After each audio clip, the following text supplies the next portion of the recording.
नमस्कार। आज ऑस्टियोपोरोसिस दिवस है। पूरी दुनिया ऑस्टियोपोरोसिस दिवस मनाती है। हमारी संस्था भी हर साल इस दिवस को मनाती है और इस दिन हम कुछ ना कुछ किसी तरह के कार्यक्रम करते रहते हैं। उद्देश्य सिर्फ ये होता कि लोग ऑस्टियोपोरोसिस के बारे में जागरूक हों। आम जनता को, बहुत लोगों को ये बात पता नहीं होती कि ऑस्टियोपोरोसिस होती क्या है। ऑस्टियोपोरोसिस को हम इसको बताएं, अंग्रेजी टर्म है। ऑस्टियो का मतलब है बोन और पोरोसिस का मतलब है खोखलापन। आप इसको साधारण शब्दों में यदि इसको समझें और साधारण चीज से समझें कि लकड़ी में जब घुन लग जाती है तो लकड़ी कैसी हो जाती है, खोखली हो जाती है। बस उसमें स्केलेटन होता है, जो अंदर का जो हड्डी का जो चूरा होता है वो घुल जाता है। इसलिए हड्डी होती है बहुत भुरभुरी भी हो जाती है और ब्रिटल भी हो जाती है। ब्रिटल इस तरह से होती है जैसे कांच है, इतना वो हो जाता है कि जैसे ही कांच जल्दी से चटक जाता है, इस तरह से इसमें होता है। अब ऑस्टियोपोरोसिस लोग कहते हैं कि हम इससे होती क्या है, एज से रिलेटेड प्रोसेस है। जैसे जैसे हमारी उम्र बढ़ती है, हड्डियों में जो कैल्शियम है या जो फास्फोरस है, मिनरल्स हैं, उसका डिपोजिशन कम हो जाता है। ऑस्टियोपोरोसिस को और आप इस ढंग से देखें कि कभी भी हमारी जब हड्डी बनती है तो 30 साल तक कैल्शियम का है वो डिपॉजिट होता है और 30 से 50 साल तक आमतौर पर ये स्टेशनरी रहता है और 50 साल के बाद कैल्शियम जो कम होने लगता है। अब आप इससे कहें कि इसके कारण क्या है। कारण का क्या है, साधारण सा कारण है और आप लोगों ने देखा भी हर किसी व्यक्ति का होगा कि जो लोग जल्दी ज्यादा चलते हैं, फिजिकल जिनकी एक्टिविटी होती है, मेहनत का काम करते हैं, और यही देखा भी यही गया है कि जो मेहनत मजदूरी का काम करते हैं उनकी हड्डियां ज्यादा मजबूत होती हैं, बशर्ते कि जो लोग बैठने का काम करते हैं, जैसे दफ्तरों में काम करते हैं, दुकानों में काम करते हैं, या किसी कारण से वो बैठते हैं और अपनी फिजिकल एक्टिविटी को कम करते हैं। तो इसलिए मैं आपको यहीं पे बताना चाहूंगा कि यदि आपको हड्डियों को मजबूत करना है तो अपने आप को आपको फिजिकली बहुत एक्टिव रखना पड़ेगा। अब इससे कहते क्या, नुकसान क्या है, क्यों हम ये सब कर रहे हैं, क्यों आपको बता रहे हैं। नुकसान इसका ये है कि जैसे ही आपने कहा कि जब हड्डी कमजोर हो जाती है या भुरभुरी हो जाती है या लकड़ी में घुन लग जाता है तो वो जल्दी चटक भी जाती है और यही चटकने को कहते हैं कि हड्डी का फ्रैक्चर हो गया। और हड्डी के फ्रैक्चर आम बात है। यदि आपको बताएं साधारण तौर पे हैं तो ऑस्टियोपोरोसिस से 3 ही फ्रैक्चर होते हैं। यूजुअल आम तौर पे 3 फ्रैक्चर होते हैं। पहला होता है कलाई का फ्रैक्चर, दूसरा होता है कमर का फ्रैक्चर और तीसरा होता है कूल्हे का फ्रैक्चर। अब कलाई का फ्रैक्चर तो आपने देखा होगा, घरों में जो दादी है, नानी है, नाना है, दादा है, भाई थोड़े से फिसल गए और कलाई का फ्रैक्चर हो जाता है। इसमें आमतौर पे क्या है, प्लास्टर लगा दिया जाता है। आजकल तो तरह तरह के ऑपरेशन भी होते हैं जिसमें प्लेट स्क्रू भी डाले जाते हैं, वायर भी डाल देते हैं। ये सब कामयाब ऑपरेशन है, इसमें कहीं से वो नहीं होता है। और यदि लोगों के पास समय हो और यदि उनको लगता है कि हमें कराना चाहिए और लाइफ को अच्छी तरह से गुजारना है या कलाई के फंक्शन को बहुत अच्छी तरह से करना है तो इनके ऑपरेशन कराना चाहिए और बहुत अच्छे ऑपरेशन है। क्योंकि यदि आप नहीं कराते हैं तो आमतौर पे हड्डी जुड़ तो जाती है, बहुत कम होता है कि हड्डी जुड़े ना, लेकिन जुड़ जाती है, लेकिन टेढ़ी ही जुड़ती है। तो सबसे ज्यादा क्या होता है, एक तो कॉस्मेटिक डिफॉर्मिटी तो होती है और थोड़ी बहुत उसमें फंक्शनल डिफॉर्मिटी। दूसरा जो फ्रैक्चर होता है वो होता है कमर का फ्रैक्चर। यदि कमर इसी तरह से होता है और कमर के फ्रैक्चर के लिए तो यहां तक हमने देखा होगा, कोई जरूरी नहीं आप गिरें, गिरने से तो फ्रैक्चर हो ही जाते हैं। हमने तो यहां तक देखा है कि यदि आपको जोर की खांसी आ जाए, आप छींक आ जाए, आप जोर से हंस दें और किसी तरह से यदि आपको जोर लग जाता है तो हड्डियां कमर की इतनी कमजोर हो जाती है कि इतनी ही देर में इनमें फ्रैक्चर हो जाता है। बहुत से लोग हमारे पास आते हैं और कई बार हम कहते हैं, जैसे ही ओपीडी में आए हम बताते हैं भाई आपको फ्रैक्चर हो गया, तो लोगों को विश्वास ही नहीं होता, अरे डॉक्टर साहब हम तो गिरे ही नहीं, हमें फ्रैक्चर कैसे हो गया। लेकिन जब हम उनको बताते हैं कि जब हड्डियां इतनी कमजोर हो जाती हैं तो ये इस तरह से भी फ्रैक्चर हो जाते हैं। तो इन चीजों को लोगों को ध्यान रखना चाहिए और थोड़ा सा इसको आपको ध्यान इसलिए भी देना चाहिए कि देखिए कमर का फ्रैक्चर हो गया, आपने कहा होगा किसी भी व्यक्ति के समाज की है रीढ़ है, तो रीढ़ का मतलब है रीढ़ का महत्व कितना होता है और कई बार है कि उस समय दर्द तो होता ही है, कई बार इसमें है यदि आप इसमें इलाज नहीं देते, ध्यान नहीं देते तो इसमें पैरालिसिस भी हो जाती है। तो इस चीज़ को भी हमें आपको ध्यान रखना चाहिए कि यदि पैरालिसिस हो जाती है तो टट्टी पेशाब का भी कंट्रोल चला जाता है, वो दर्द तो होता ही, चलना फिरना हो जाता है और इसी तरह की कहते हैं, चाहे इसको कहें बुढ़ापे की प्रॉब्लम है और कुछ हद तक अपाहिज हो जाती है। तीसरा जो फ्रैक्चर होता है वो होता है कूल्हे का फ्रैक्चर। ये भी बूढ़े लोगों में आम बात है, आपने सुना होगा, आज नहीं, मैं अपने बचपन की बात करूं तो पहले तो जो लोगों को कहते हैं ना कि भाई कूल्हे का फ्रैक्चर हो गया तो 1/3 आदमी की तो महीने 15 दिन में मौत ही हो जानी है। कारण क्या है कि खास तौर से ये व्यक्ति होते हैं, एक तो स्वाभिमानी भी होते हैं और उनको चलना फिरना बंद हो जाए, टट्टी पेशाब की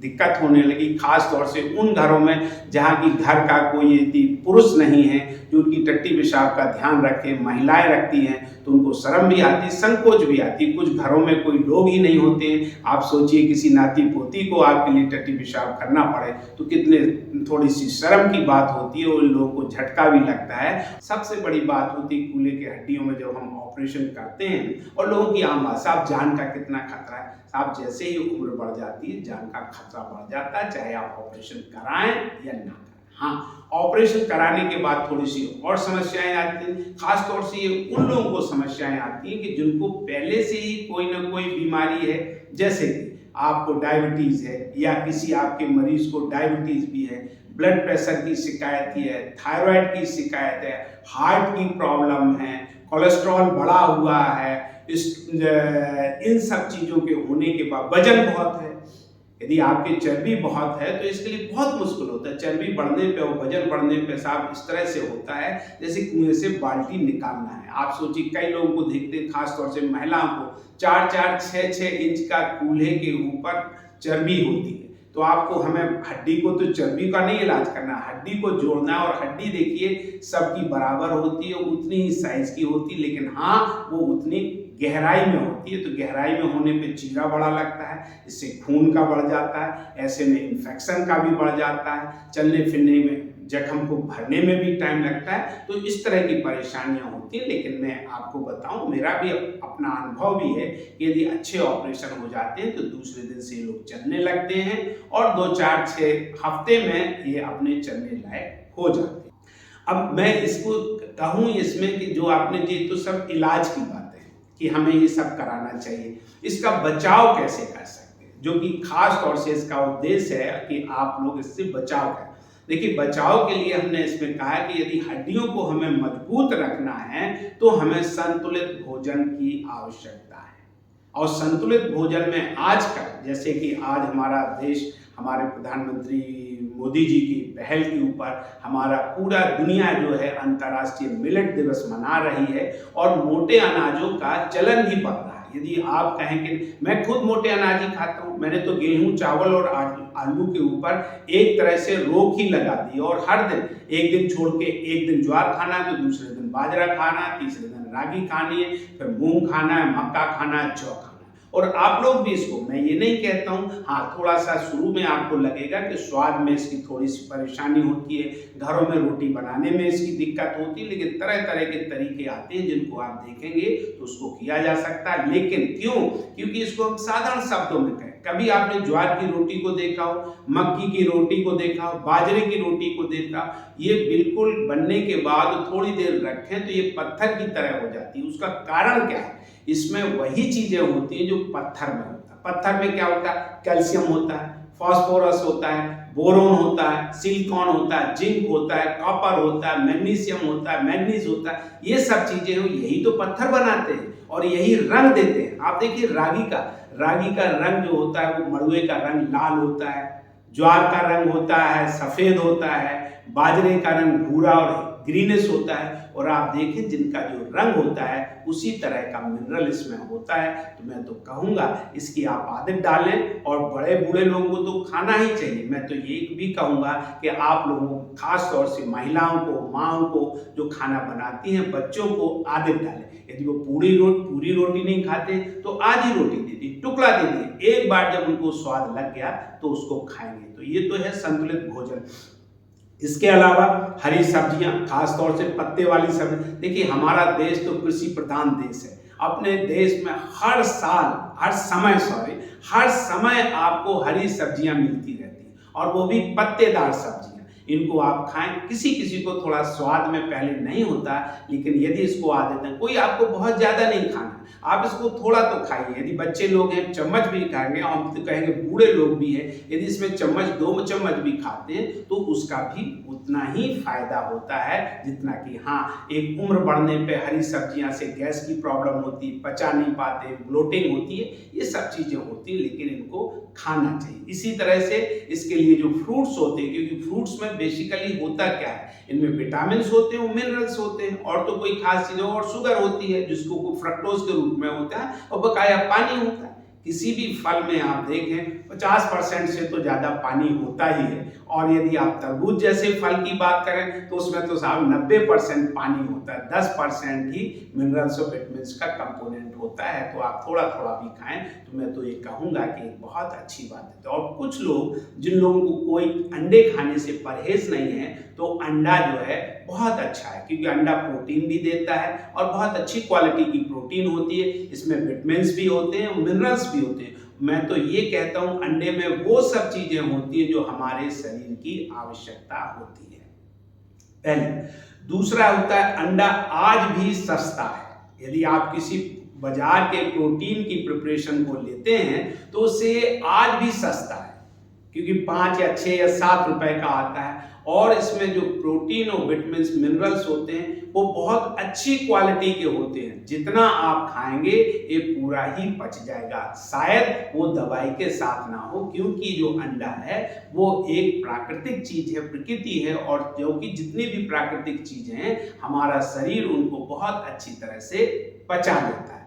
लोगों में, बच्चों में, खासतौर से बूढ़ों में दूध से बनी हुई चीजों को जरूर लेना चाहिए, जितना ले सकते हो। वही मैंने पहले बताया, बूढ़े लोगों में दूध लेते हैं तो गैस की प्रॉब्लम होती है, तो उनके लिए मैं सलाह देता हूँ दूध की जगह पर वो दही लें, क्योंकि दही में फायदा, दही का एक फायदा है जो बहुत लोग इसको शायद नहीं जानते हो। जब दही बन जाता है तो उसका जो शरीर है, कैल्शियम की जो एब्जॉर्प्शन की जो क्षमता है वो बढ़ जाती है, और कैल्शियम का कंटेंट भी बढ़ जाता है दूध के साथ। और इनके साथ ये होता है, इसमें विटामिन डी भी होता है, क्योंकि और चीजों में नहीं होता। फलों में कुछ ही फल में होता है जिसमें विटामिन डी होता है, उसमें एक संतरा होता है, अंडे होते हैं, मछली होती है, मीट होती है, इन्हीं में इस तरह की चीजों में एक अंडे का चीज होता है। अब जो लोगों को कहें कि जैसे कि मैंने बचाव के लिए एक्टिविटी, जैसे मैंने पहले कहा, आपको जरूर करनी चाहिए, और आपको यूं कहें हम कि साहब चलना तो इतना जरूरी है कि यदि आप कुछ मिनट भी चलते हैं तो भी वो आपके लिए बहुत अच्छा है, बहुत अच्छा है। इसको आप ये ना सोचिए कि हमें घंटे भर चलना है। वो मैं तो ये कहता हूँ, यदि आप 5 मिनट भी चल लेते हो, विग्रस है, ब्रिस्क वॉक कर लेते हैं, या जो आपकी क्षमता है, जो आपके समय है, वो आपको करना चाहिए। चलने के लिए सबसे अच्छा है जो मैं बताता हूँ और लोगों को कहता हूँ, किसी को बहुत जरूरी नहीं कि आपको जिम जाना पड़ेगा, बहुत जरूरी नहीं है कि आपको एक्सरसाइज करने जाना पड़ेगा, लेकिन सबसे अच्छा है कि आपके घर के जितने भी काम होते हैं, और ये बिल्कुल सच बात है, आप मानेंगे नहीं, घर के 5 काम हैं आपकी इतनी बढ़ाते हैं। और आप देखिए, झाड़ू करना, पोछा लगाना, बर्तन धोना, कपड़े धोना, गार्डनिंग करना, ये ऐसे काम हैं कि हर घर में होते हैं और हर किसी को ये करना चाहिए। तो मैं तो आप सब लोगों को यही कहेंगे, आप संतुलित भोजन करें, नियमित रूप से अपनी कसरत करें, और जब भी आपको लगे कहीं आपको प्रॉब्लम लगती है तो आप निकट में अपने पड़ोस के किसी डॉक्टर को जरूर दिखाएं, और यदि आपके फ्रैक्चर हो जाता है तो आप इलाज जरूर कराएं, क्योंकि जितने जल्दी आप इलाज कराएंगे उतने ही जल्दी होंगे। क्योंकि कूल्हे के और कमर की हड्डियों में बुढ़ापे में यदि आप 2-4 दिन भी लेटे रहते हैं, तो मेरा तो अपना अनुभव है कि 2-4 दिन तो बहुत ज्यादा है। यदि इनको 24 घंटे भी एक ही पोजीशन में लिटा दें तो जख्म हो जाते हैं, इससे ऑपरेशन में भी बहुत दिक्कत जाती है। कई बार ऑपरेशन करते के हड्डी तो जुड़ जाती है, लेकिन वो जख्म नहीं भरता है। तो मैं तो कहूंगा, आप लोगों सबसे फिर एक बार निवेदन करूंगा कि आप ऑस्टियोपोरोसिस से बचने के जो अभी उपाय बताए हैं उनको पालन करें, और ये बात अपने को भी आप प्रयोग में करें और दूसरे लोगों को बताएं, क्योंकि हमारी आपकी सबको समाज के लिए हमें सब कुछ करना चाहिए, और सेवा करना इससे कोई बड़ी अच्छी बात नहीं होती है। धन्यवाद, नमस्कार, जय हिंद।